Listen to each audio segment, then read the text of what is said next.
मुझ अद्वय स्वरूप को कहाँ सृष्टि और कहाँ संहार, कहाँ साध्य है और कहाँ साधन है, कहाँ साधक है अथवा कहाँ सिद्धि है। अष्टावक्र गीता 20वां प्रकरण सूत्र 7। विभिन्न धर्म सृष्टि एवं उसकी प्रलय संबंधी विभिन्न धारणाएं व्यक्त करते हैं।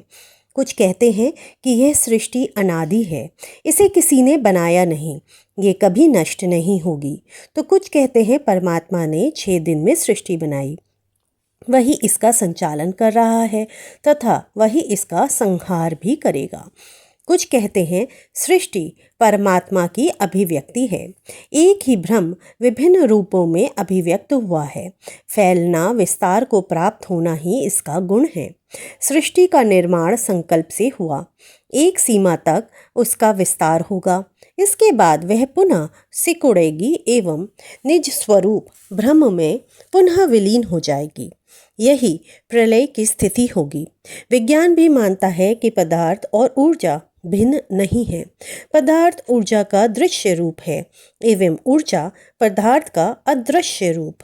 दोनों एक दूसरे में परिवर्तनशील हैं। पदार्थ कभी नष्ट नहीं होता, उसका ऊर्जा में रूपांतर हो सकता है एवं ऊर्जा पुनः पदार्थ का रूप ले सकती है। भारतीय अध्यात्म की धारणा भी पूर्ण रूपेण वैज्ञानिक है।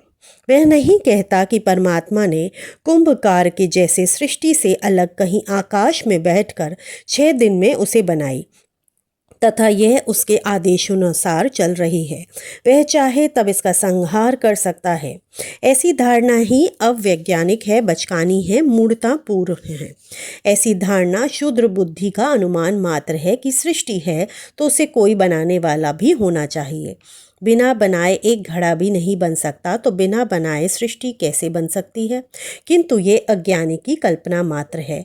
अद्वैतवादी कहते हैं कि परमात्मा कोई व्यक्ति नहीं है जो एक स्थान पर बैठा है, वहीं से सृष्टि का निर्माण एवं संचालन कर रहा है तथा वहीं से संहार कर रहा है। वह कहते हैं कि परमात्मा एक विराट चेतन ऊर्जा है, वह असीम है, उसे परिभाषा में नहीं बांधा जा सकता। वही ऊर्जा विभिन्न रूपों में अभिव्यक्त हुई है, समस्त रूप उसी के हैं, वही अस्तित्व है।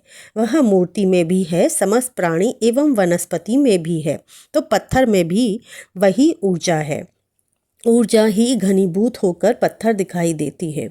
इसलिए परमात्मा और उसकी कृति भिन्न नहीं है, दो नहीं है। सृष्टा और सृष्टि दो नहीं, एक ही है। अद्वैत की ऐसी अनूठी धारणा अन्य किसी धर्म में नहीं है। यही धारणा पूर्ण वैज्ञानिक है। सूफी तंत्र, थियोसॉफी, बुद्ध, लाओ त्से आदि इसी दृष्टि का समर्थन करते हैं। फिर यदि परमात्मा है तो उसे पाया भी जा सकता है। यह विवाद तर्क एवं शास्त्र से प्राप्त नहीं होगा, विज्ञान की प्रयोगशाला में नहीं देखा जा सकता। उसको पाने का मात्र है ध्यान तथा प्रेम। राजा जनक सद्गुरु के कारण केवल बोध मात्र से इस अदृश्य स्वरूप को उपलब्ध हुए।